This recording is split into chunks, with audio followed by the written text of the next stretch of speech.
Welcome back, listeners, to Learning from Friends. It's excited to have you here with us. I am Cade Curtis, your tour guide. I hope you are having a wonderful start to 2022. Before we get started, I want to start off the show with a quote. And I find it very interesting to kind of maybe add this as a new segment, something to kind of leeway into what we're talking about today, or something that I feel is important that I kind of want to share with everyone. So the quote today comes from Nikki Banis. You never really know the true impact you have on those around you. You never know how much someone needed that smile you gave them. You never know how much your kindness turned someone's entire life around. You never know how much someone needed that long hug or deep talk. So don't wait to be kind. Don't wait for someone else to be kind first. Don't wait for better circumstances or for someone to change. Just be kind, because you never know how much someone needs it. I mean, when I read that quote, my mother sends me a lot of quotes, and the moment I read that, I was like, oh, this is so impactful. And you may have seen that a couple of months ago where I posted that quote up for around Christmas holiday time. This figures another thing to kind of add in as a nice reminder. So today's, just like every other, are extremely excited to bring it in. This one is unique because I'm talking with my father-in-law. And he had recently, over the past couple of years, has and continues to have his battle with gastroesophageal junction cancer. And today we're going to talk about that. And because he has a big passion for the interest in cancer unit as a whole. So today, that's what we're going to talk about, kind of bringing awareness, talk about his experience, and bringing some more light to the topic. Ken, welcome to the podcast. Well, thank you, Cade. Good to be here. Yeah, it's exciting. We're in Ohio right now recording this. Usually we record in Georgia, so it's good to get out of the state for a minute. So, Ken, our listeners have no clue who you are, nothing kind of what's going on with this. Give it a second to kind of describe yourself to us. Gosh, well, Cade, I spent most of my growing up in central Pennsylvania, went to Penn State, graduated in hotel restaurant management, started working for a hotel company in Cleveland, and after 11 months was, for reasons yet unknown, promoted into corporate human resources, and then spent the next 40 or so years in corporate HR. So corporate HR with HR meaning human resources, correct? Correct. And you worked specifically within like working with benefits, like insurance and such? Just about every aspect of HR, primarily in benefits, but I've also worked in labor relations, recruiting, training, general HR, and then being the interim managing director of HR for a fairly large company. So we had probably about 50 employees in HR. Wow. So you're constantly all over the place, making sure that everybody is following safety regulations, make sure everybody's taken care of, and as well as the company and the individual as a whole. Anytime I have a question that comes to insurance, kind of open enrollment time, my wife, Katie, your daughter, and I call and ask. And then also whenever something comes up with, we're having to go to the doctor and we get a random bill or something that comes in our home, we're like, Ken, we're confused. And you just have all this random knowledge in the back of your head with that just pops up, and it's amazing. And also just being able to call and talk is always something new I'm learning from you. Well, thanks, Cade. Yeah. Likewise, yeah. I've been learning a whole bunch from you too. We have these different kind of, not walks of life, but different, generation, different kind of approach to life in that sense. And it's been interesting over the last, was it been 10 years now? Yeah. That we've known each other. This is interesting. I remember just sharing some fun little stories here, is coming in from anytime getting picked up from the airport or anytime that we get in a car together. If I'm sitting in the back seat, Ken's in the front seat, I can never understand what's happening because he talks so quietly, and I'm partially deaf and I talk really loud. And so it's one of those, Ken might be talking and I'm sitting in the back going either, yeah, okay. And then I'll look over to my wife, Katie, and go, what is he saying? What's taking place right now? kind of fun little kind of stuff going on there. And Ken was very intimidating, being whenever you're going and visiting your, Future father-in-law? future father-in-law, it's always intimidating, especially when you're going up and you're staying with the father-in-law, like future father-in-law, your first time up, and you have no idea what you to kind of expect here. And Ken's very calm and collected. So in the back of my head, I'm like, I am not going to make it through this next like 4 or 5 days because I don't know what he's thinking. I don't know what he's saying because I'm a very vocal person about what's going on in my mind. And I'm like, ah. So Ken, what's an interesting, fun story that you have from our time knowing each other for the last 10 years? Well, gosh, probably lots of fun stories. It's been fun finding out about your growing up and some of the things that you did that hopefully you don't do anymore, like ride shopping carts down the hill and things like that. But it's just been fun getting to know you. It's been a real pleasure. Yeah, I always enjoy getting to go on our walks. That's always the most informative. Or getting in the car and going for a drive somewhere, and it's just the two of us. It's always calming, relaxing, and you're always open for whenever I ask questions. Just kind of poking along is you never really. If I do go too far, you're like, yeah. You have the kind, delicate way of diverting the conversation, which is a skill that I've always wanted to kind of pick up and learn. Just work in HR. Yeah, I can believe that. Working in education, I can kind of pick up little bits of, okay, now we're going to talk about this.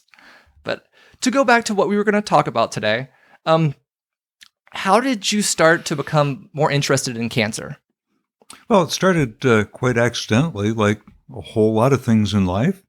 I retired early, and during my working career, I've been very active with a large employer health coalition based here in Ohio, and was their secretary on the board.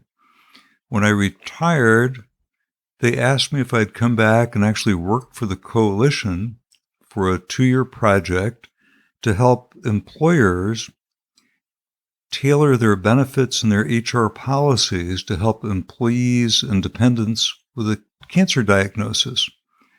So while I wasn't really familiar with cancer, I was familiar with HR policy and benefits. It was a great project. Spent a year working with a fellow who spent much of his career in HR policies and cancer. So over the first year, we worked with some large companies, some large banks, several universities here in Ohio, and a number of other employers, both governmental and private. A year into the project, I was diagnosed with cancer. So it came out of the blue, and it was very helpful what I'd learned during this period about cancer. Had learned where to get credible advice and information, because when you go out to the internet and you Google something, you get an amazing amount of information. Yeah, it's extremely overwhelming. Well, overwhelming, and then some outdated, some just clearly fraudulent, where they're advising that you should come to us, take our over-the-counter herbs, and stop seeing your doctor because they're just out to try and make money. So all sorts of things. So anyhow, when I was diagnosed with cancer, one of the things I wanted to do was go to one of the 13 comprehensive cancer centers in the United States. Luckily, 2 of them are here in Cleveland, the Cleveland Clinic and University Hospitals. I selected University Hospitals and went in for our first meeting with a cancer surgeon. And I'm thinking, gosh, okay, I have cancer in a little spot in my stomach. And so I thought, well, you just cut out a big chunk of your stomach. And the doc said, no, that's not quite how it works. When you have gastric cancer, we take out your entire stomach from the... Very rude awakening. Yeah, from the valve at the top of the esophagus, all the way down to the valve at the bottom where the stomach empties into the small intestine. And then they also usually grab your gallbladder. So, my wife and I are thinking, this seems a little extreme. Yeah, that is definitely so I found a little spot. We're taking the whole thing. What? Yeah. So we went away. They proceeded with more studies, PET scans, transesophageal ultrasound, and a bunch of other things, MRIs, to provide cancer staging, which is where they try to estimate how much the cancer has grown and as it spread. And as it started out initially, they thought I might be stage 2B. Stage 1 is the least problematic. Stage 4 means it's metastasized and spread throughout the body. Then they did some more studies and they moved it down to 3A, which is more serious, then to 3B. They thought they would still do the surgery, and prior to the surgery, they open you up with laparoscopically, and they look around your abdominal cavity to see if they can find any spread of the cancer. And fortunately, they didn't. But they do something called a cytological wash, where they put saline solution in your abdomen and then suck it out and look at the cells they find, because they're looking for abnormal cells that would indicate the presence of cancer.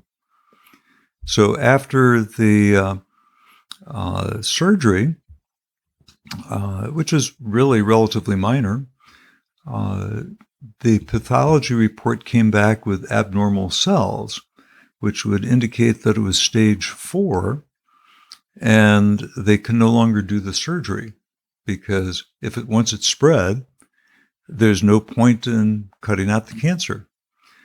The challenge with that is the 5-year survival rate for a stage 4 is 6%. Wow. So it's not particularly good. The overall survival rate for gastric cancer, if you take all patients, is 32%. So not a cancer that you want to get. When was it that, when was it discovered that maybe there was something wrong, that you needed to go to the doctor and kind of get checked out? Well, it was October 15th, 2015. I was at home and starting to feel very tired. And actually I had also passed some very dark, tarry stool when I went to the bathroom. And really didn't think anything of it other than it's just extremely tired. And was going to take a nap, and instead I decided to go to the emergency room. And when I got there, they did a preliminary diagnosis of potential cancer. It only took them a couple of minutes. Oh, wow. That quickly? Yeah, they examined the stool, just looked at it and said, we're sending you straight down to the main hospital. And so they sent me down to one of the university hospitals. And then the next day did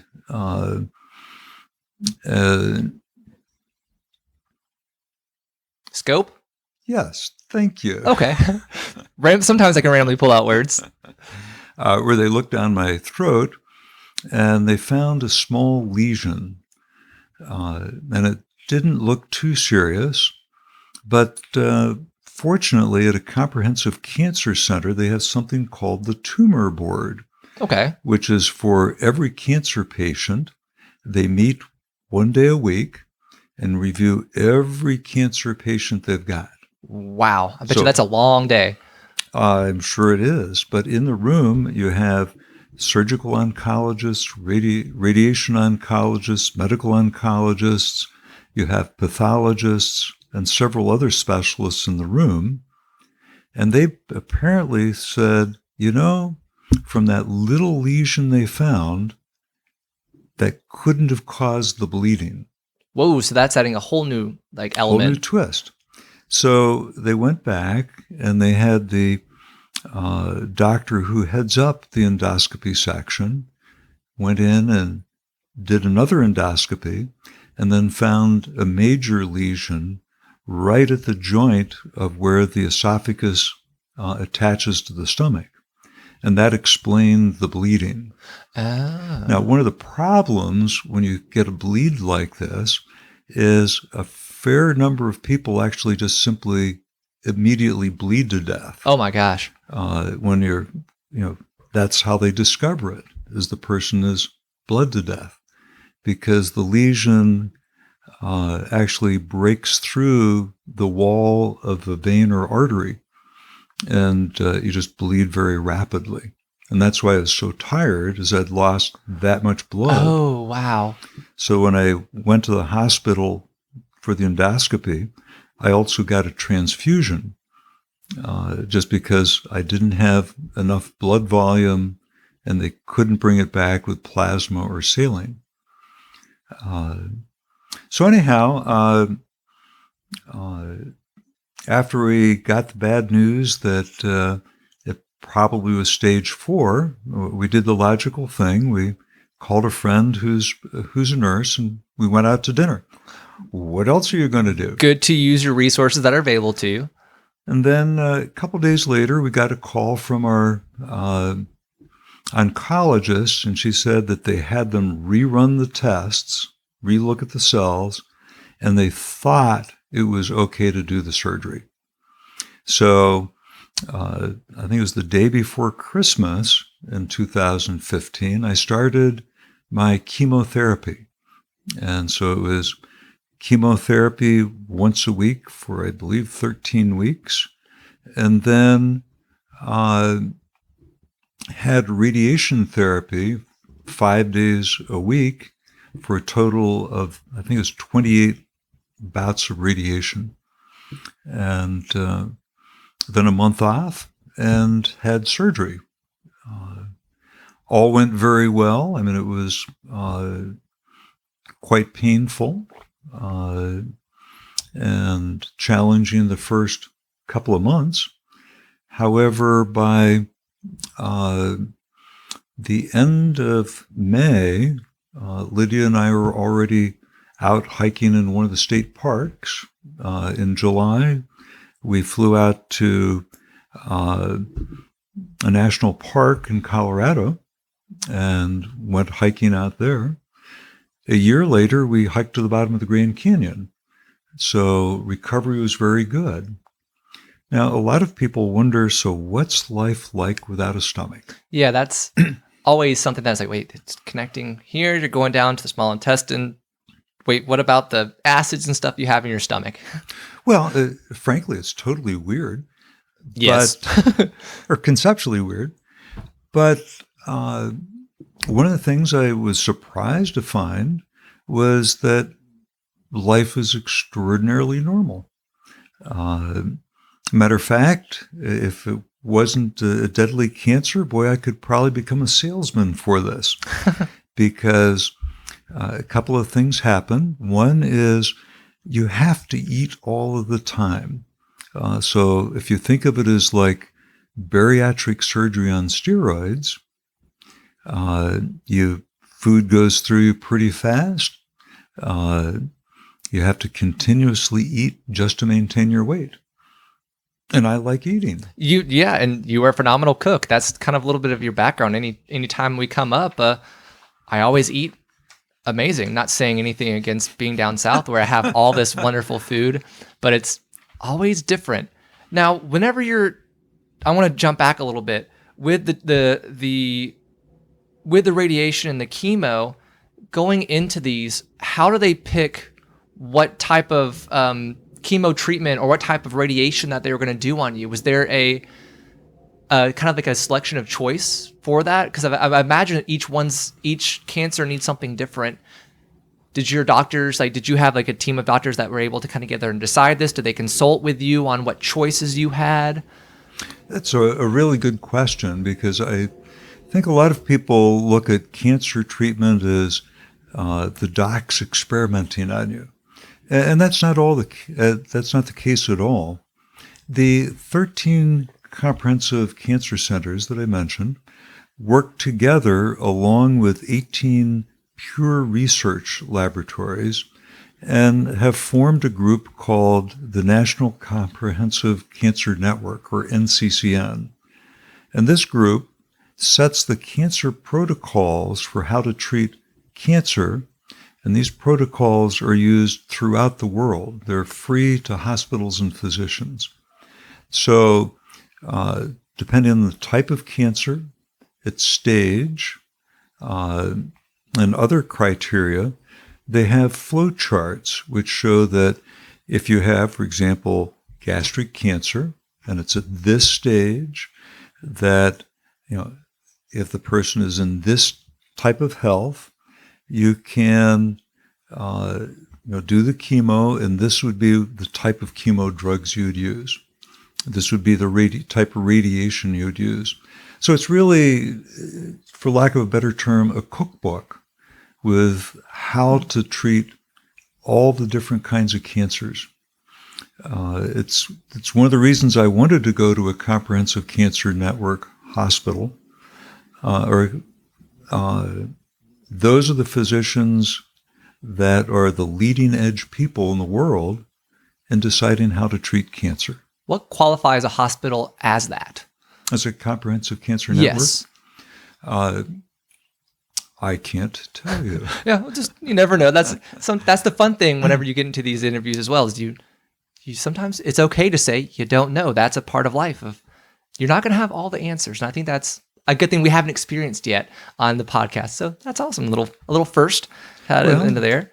I believe it's not something that a hospital can say. Oh. We're a comprehensive cancer hospital. Okay. I believe the standard is set by the National Institute of Health with their cancer people. So I believe you have to meet very rigorous criteria and have it retested, I think, annually, to make sure that you can continue to be a comprehensive cancer network hospital.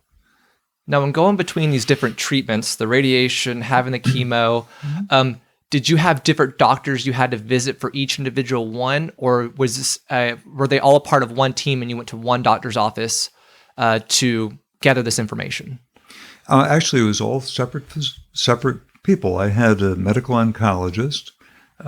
She really took care of the overall management of the cancer and also the chemo. I had a radiation oncologist that only saw me for radiation issues, and then a surgical oncologist he's the guy who took it out. And then really, once the follow-up from the surgery was over, I've never seen him again. But I have followed up originally every month, every 6 months, every year, and that'll be every couple of years because it's been more than 5 years. I'll follow up with both the medical oncologist and my radiation oncologist. Now, would you say having had worked in that cancer project really opened up your eyes to maybe wanting to bring some more change, or to be able to have knowledge in your mind that you were able to help navigate the process a lot easier per se? Well, for me, it certainly helped me understand more about cancer and cancer treatments. First of all, about a third of the people in the United States are going to be diagnosed with cancer at some point in their life. Wow, 1 in 3. 1 in 3. And most will survive very well. I also learned that my preconceptions about cancer treatment were really quite wrong. I'd expected that chemotherapy would be extremely uncomfortable, expected to lose my hair, and just be kind of a terrible mess. Well, today, matter of fact, today I was going to bring it up later, but I volunteer in the infusion center at the cancer center. So every Monday I go in and I have about 20 to 30 patients that I work with, and sitting down talking with them, making sure they have snacks and beverages, because they'll be there for 3 or 4 or 5 hours for their infusion. Is this the place where you receive your treatments at as well? Or is it a different location? A different location, but same hospital. Okay. But rarely do I see somebody who's lost their hair. Most people really do not get nauseous. People will be tired, but it's chemotherapy today for the vast majority of people is quite okay. And that surprised me. One of the other things that surprised me was the cancer centers are surprisingly upbeat places. Prior to going in, I always thought it'd be like going to a morgue or a very somber, downbeat. It's not that at all. They're interesting places. Yeah, and I bet as I'm learning through the podcast and just life in general, there's always interesting people in these places anywhere that you walk into, and I'm not saying you have a confined audience, but when they're kind of sitting down and they can't get away. Yeah, they can't get away from it at times. But when you're giving joy of you're providing cookies and snacks, and I bet that makes it easier as a conversation starter as well. Whenever you're walking around and handing out snacks, and people are looking forward to seeing the man with cookies. Yep. Sugar daddy. Yeah, exactly. Or Or one of the ladies used to call me. My brain goes to, he's the pusher man, kind of coming through this cart. I made the joke earlier. I was like, oh, do you have your candy striper outfit to kind of go through as well? You know. Well, pretty much. I mean, how can you not like something where your job is to go entice people to take all these sweet things they shouldn't eat? And that's something that I think we need to promote more out there, that this volunteer stuff and this are out there, and people are really appreciative of it, of just spending that small amount of time. Like my quote says in the beginning, just being listening ears, being willing to kind of sit there, and you never know what impact that's going to make on someone's life. Of just having a sweet cookie can really kind of just turn your day around. Well, that, or talking to someone with a similar experience, whether it's working in a maternity ward, a pediatrics ward, or whatever, where you can go in and talk to somebody that's just starting this and who is probably scared to death. Yeah, I can definitely say that any experience that's new is going to be scary. And if someone firsthand experience makes it a lot easier to understand and comprehend. Absolutely. So it works out well for the patients, and I certainly get a lot out of it too. Now, after going through this, I returned to my job working with employers to help them with their policies and practices. And being able to explain my story to them was really very compelling. People would listen more because, again, somebody had had the experience. It also made me realize the tremendous importance of a support network for somebody for a major illness or injury. Without supportive family, supportive friends, it would be very difficult. So caregivers are critical for anybody that's has a serious illness. And I think caregivers don't get the training or the support or the recognition that they deserve. And so kudos to everybody that's been out there and has helped take care of other people, other family members or friends or neighbors. And it's, as you mentioned, the support system, support team, caregivers, it affects everyone. Everyone is entirely involved with it because they love the individual. They are invested in the process as well for it. And just because they're not receiving the treatment doesn't mean that they're not hurting at a similar level, but differently, in the sense of psychologically or mentally, because I could not imagine having been in your wife Lydia's shoes of trying to kind of come to terms of, because y'all weren't married that long at that point whenever you were Correct. diagnosed. Like that could be I only had this short period of time with him, or what can I be able to do to be able to make, this last a little bit longer? Because psychologically, there's just a lot there. What would you say from your side? How did it affect you psychologically whenever you first were diagnosed, and how you were able to come along as things unfolded? And almost, it's just going to sound morbid, I'm not trying to make it sound morbid. How do you come to terms with, okay, there is this opportunity, there is this chance that I may not make it past a year or 2 years or 5 years? Well, certainly when you go into the hospital and somebody tells you have a cancer diagnosis, as soon as somebody mentions cancer, virtually every patient just sort of mentally blanks out. I was fortunate that Lydia accompanied me in all of my doctor's visits. And it was very helpful because we both heard slightly different things, and we would compare notes on what do we think they heard. As far as a caregiver or somebody in the family, I believe that it's probably tougher on them than the patient, because the patient has got a lot of things that's going on. I liken it to be a parent, where when your kid is sick, you often I wish it was me, not them, because it's almost more painful to stand by and watch somebody you care about be ill or injured. So I think it's as tougher on a caregiver.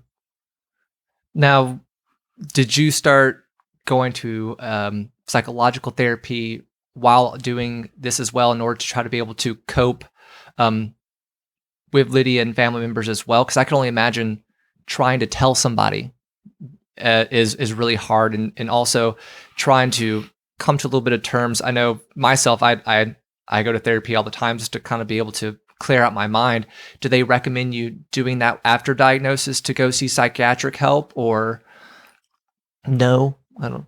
Well, at the Seidman Cancer Center, we have a pastoral staff, we have social workers, we have psychologists, and all these services are available to cancer patients.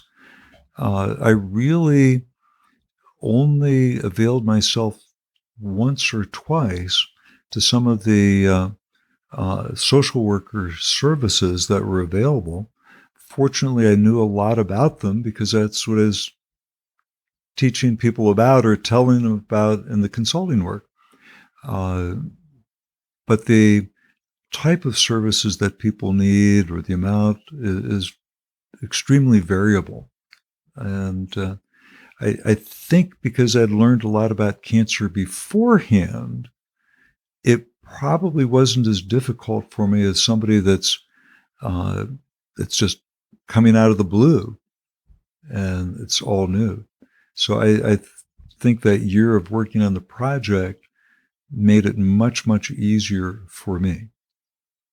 And yeah, having that pre-knowledge is of a powerful tool, because a lot of, in any experience of having some knowledge, makes it a little easier to understand. And I feel bad for those that don't have someone to kind of lean on, or not having that background experience, for maybe a family member that hasn't discussed it, or maybe it's just not their field of study. Do you have any recommendations for where to go to start looking for materials? If after, say, a diagnosis, earlier we mentioned saying, hey, there's a lot out there of hoax material or not useful. Where would you recommend someone, say, start looking? There would really be 4 places I think people ought to look. One of them is the National Cancer Institute, part of the National Institute of Health. They have many good materials. It's usually updated. I always look at the dates. They have good information that I trust. The American Cancer Society has good information that I trust. The American Society of Clinical Oncologists, or ASCO, has a lot of good patient information. The one I rely on and recommend the most would be the National Comprehensive Cancer Network, or nccn.org. They have patient information. It's very complete. It's for the people who want the long version, because their booklets are about 100 pages for each type of cancer. What I like about those is they're updated. If major things have changed, NCCN, again, is the group that sets the protocols for cancer treatment.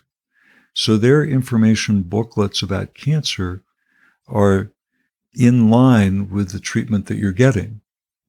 And that's helpful. You can download them for free, or you can have them printed and sent to you. But again, I'd recommend National Cancer Institute, American Cancer Society, ASCO, or American Society of Clinical Oncologists, or nccn.org. Do you know of, per se, any advocate groups to be able to kind of help understand the process better? Because I know a lot of the times the terminology is way overheads to be able to get it, and especially when you're overwhelmed yourself trying just to comprehend it. Do you know of anything of that sort that's out there? Yes. In many communities, they go by different names, and you can research them, but would be local cancer support networks. For example, here in the Cleveland area, we have a great one called The Gathering Place, where they have on-staff social workers, on-staff dietitians, art therapists, music therapists. They have group counseling for people with cancer, for kids, about every service that someone could want to help support them through the cancer journey. Yeah, that's good to know, because if not everyone has a family member that may be nearby, or they may just be the only person left. And so having that knowledge to know where there's a support group at in an advocacy is very important. And I recommend anybody that if you are just lost or confused with any topic, doesn't have to be cancer, it could be anything, try to find an advocacy group or groups to be able to kind of help you understand. Because if sometimes when you go into, not sometimes, a lot of the times when you go into the medical world, the terminology is so hard to be able to grasp and understand. And don't just say, yeah, if you don't really understand it, because if you're not giving yourself the best chance for survival, and also being able to follow up with, say, I'm not going to say rules, but a regimen, if you're not really understanding what you're doing. Oh, very good point. So I think for any serious medical condition, ask the doc, ask the nurse, ask a social worker, where can I get help? Where can I get information? And again, be careful of where you get information. So when you read something that says, forget what your docs told you, just put it down. Yeah, that's a long road. That's a long road for sure. But yeah, ask. Lots of marvelous resources out there for almost any serious illness. Yeah. If you don't ask, you don't know, as the famous quote says. Now, I want to jump backwards because I find this extremely fascinating with the way you eat and the process of how you've changed your diet completely from where I first met you to where you are now. With going to a dietitian, what was that first recommendation that they started to put you on from not having a stomach and having to go from eating things that you were typically used to now having to slowly ease your way back into eating some of the foods you do like? Well, I'm actually back to eating pretty much whatever I like. Exactly, which is great. Yeah, so it's good news. Talking to the dietitian was helpful, and she would coach me along how to eat a lot of small meals, because initially, with no stomach, which is kind of like a reservoir for food after you eat it, you can't eat large meals. And over time, your intestine will stretch and form almost a pseudo-stomach. Interesting. But it doesn't have the gastric acids or the enzymes or other things that are necessary for really digesting food well.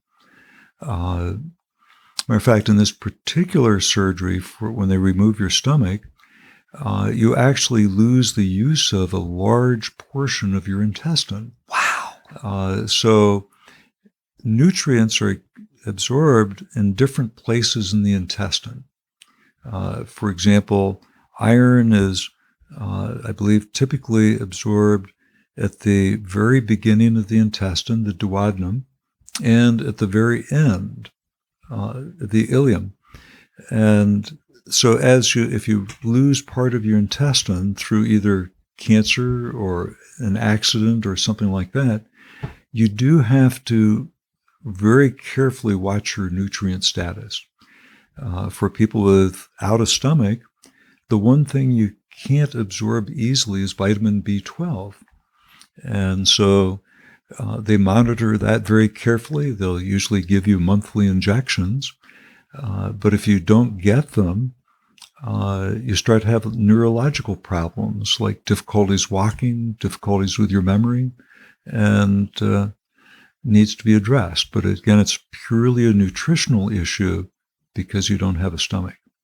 But if you watch that, life is like surprisingly normal. And I'll sit there occasionally and think, how the heck is this so normal?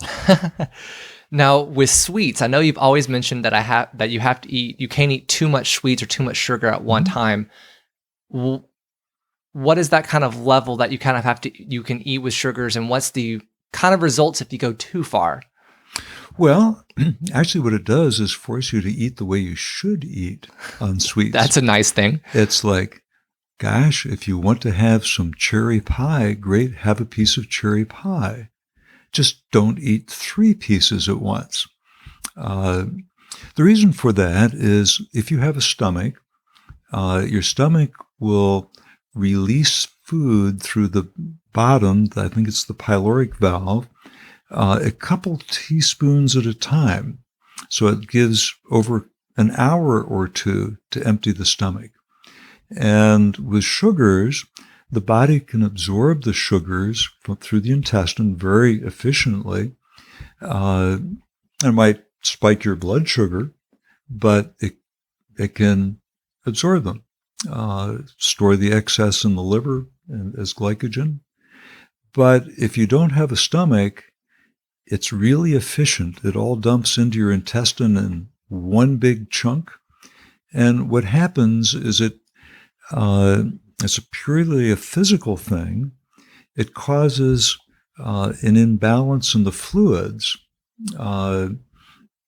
It changes the osmotic pressure in the intestine, so it sucks all sorts of water into the intestine, and that makes you have to almost immediately run to the bathroom. So the downside is you lose your entire meal. Yeah, that's quick.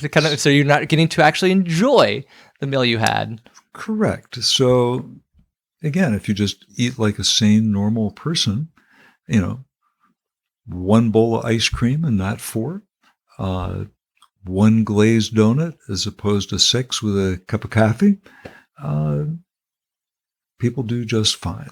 Do you have to watch out for, I guess, again, do you have to watch out for like salt intake, or do you have to watch out for anything else similar to that with the sugar that may cause not stomach, but intestine discomfort or anything that you normally wouldn't have? Not really. I think as long as people are being somewhere in the range of not stupid, it's fine. I really haven't had to moderate, other foods that much. Now, the The wonderful part of this, though, is, for example, without the gallbladder, I can't emulsify fats well, and therefore I don't absorb much fat. And with that, my cholesterol has dropped like a rock. So my doc looks at my cholesterol and basically kind of remarks that a lot of people would just love to have my cholesterol level. So, yeah, you said earlier about that you had to have the B12 shot because if it becomes it's a deficiency from that. Do you have any other types of medications that you have to be able to take now post? Was it now 5 years?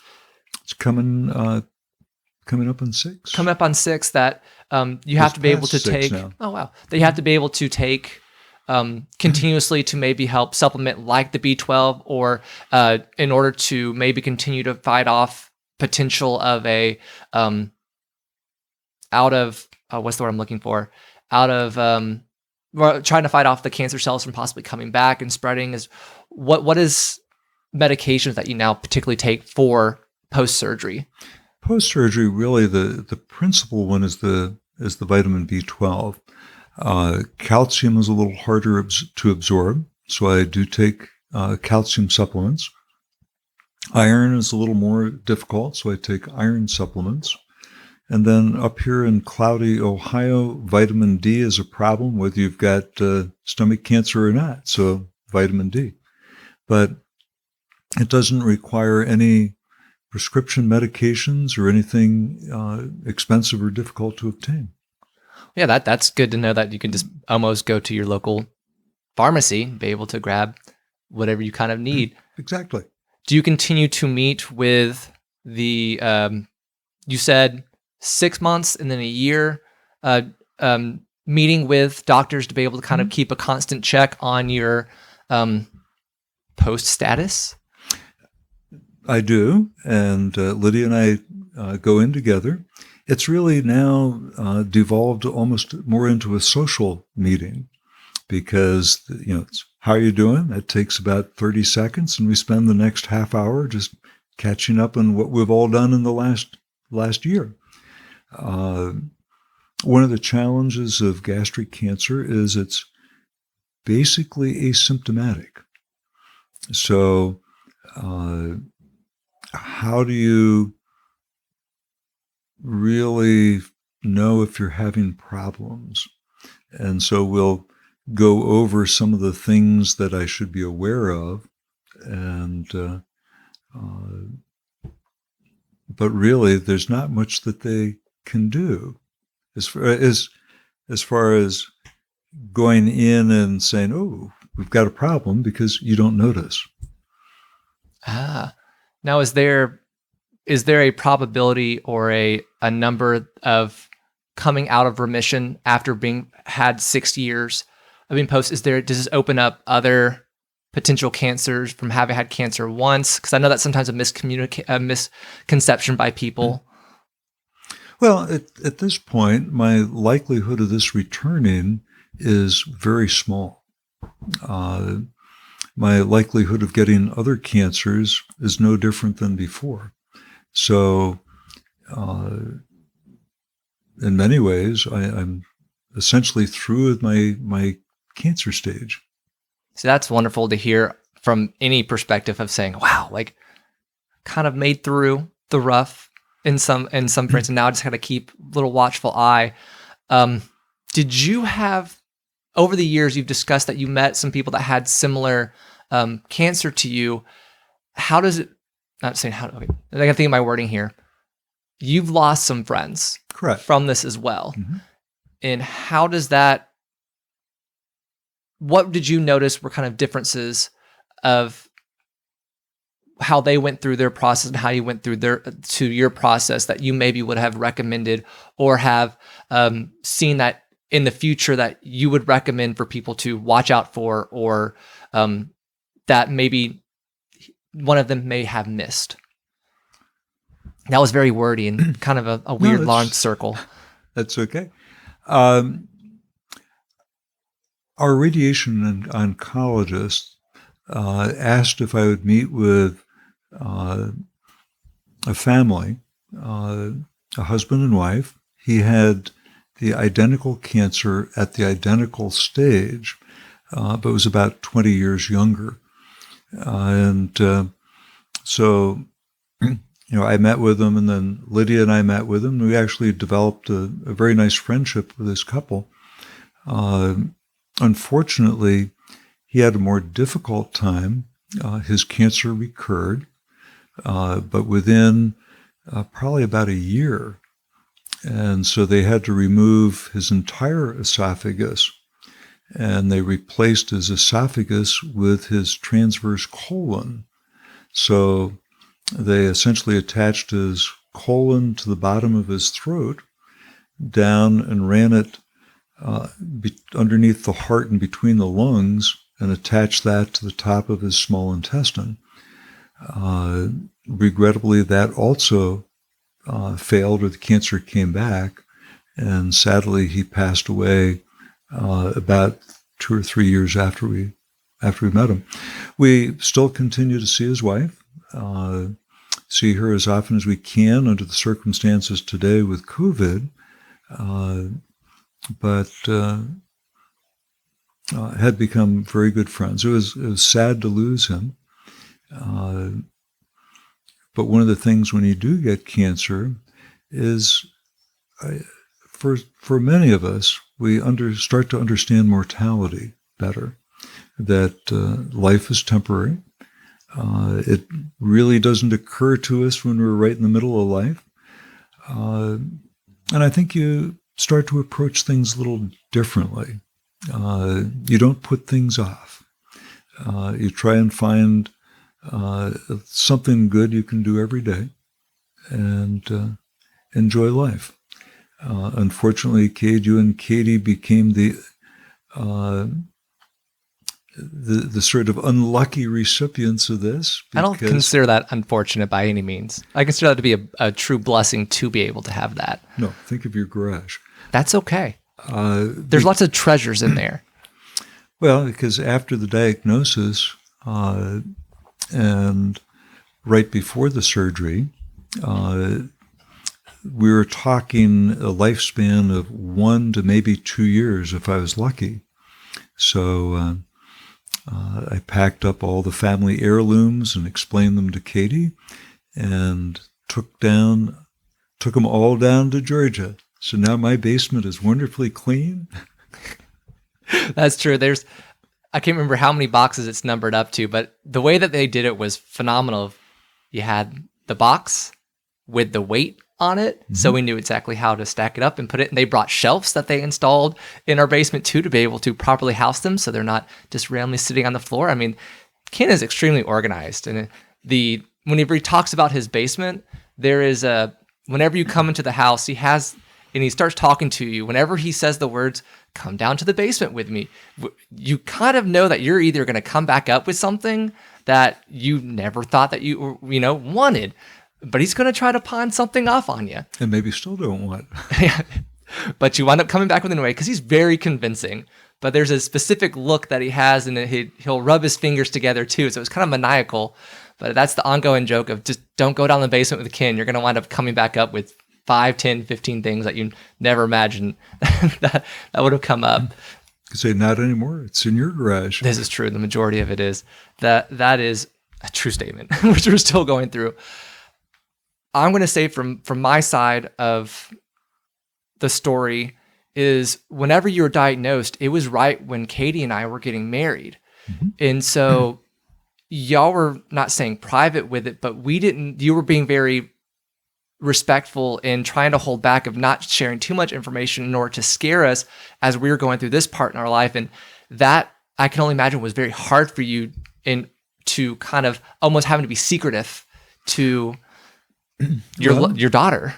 Yeah, yes and no, because you were married in September. That's true. But I was diagnosed in October. Oh, see, for some reason, my brain had it earlier. However, we kept it really quiet and didn't tell you anything until you came up here for Christmas. And so I don't know if you remember that, I think it was the day you arrived, we sat in the family room, and you and Katie sat in one love seat, and Lydia and I in the other across from you, and just told you in straightforward and pretty good detail, this is what's going on. And I thought it was a very good conversation. Oh, it was great. It was not, emotional or difficult. It was just very frank. And then we kind of moved on with life. Yeah, and that's for sure something that I'm thankful for, that you were transparent. Once we started talking, you threw it all out on the table and let us ask questions. You let us kind of do what we needed to do, be able to understand the process. But it's still scary for any individual to have to tell a loved one, and then from the other side, the loved one trying to comprehend and understand what's happening from that other end of the spectrum, and especially being states apart as well. So I deeply appreciate the way that you've approached it and continue to evolve and share with us over the years what's kind of taking place with your health, and as well as what you're doing with the community of going out and helping within the hospital by delivering cookies, keeping in contact with family that you were connected with that had a loved one pass away from it. What you're doing is very humbling and very much appreciated, and, as you said, underappreciated by some people because we don't know it's out there. So I recommend to anyone that is going through this or have gone through this, try to find ways to interact within your community to be able to kind of pay it forward. Absolutely. Yeah, because we are social creatures, and we all gain knowledge from each other, and being able to share that is extremely powerful, because once you've gone, kind of that story can go away with you if you haven't shared it. So it's your being able to pass along your knowledge that you've gained, because of no two person has that same experience as the other. So that's my little tidbit of information today that I'm going to throw in there. Is there anything, Ken, that you'd like to share that we may haven't discussed today, or just something that's on your mind that you would just kind of like to throw out there? It's all good. Life's good. Occasionally you'll find some rough bumps in the road, and you just go with it. Make the best out of what you can. Like Cade said, if you've experienced something, it could be anything from heavens of bankruptcy to recovering from alcoholism or a heart attack. Reach out to other people and help guide others. It's rewarding to the people that you help, and certainly rewarding to yourself. Mondays are my favorite day.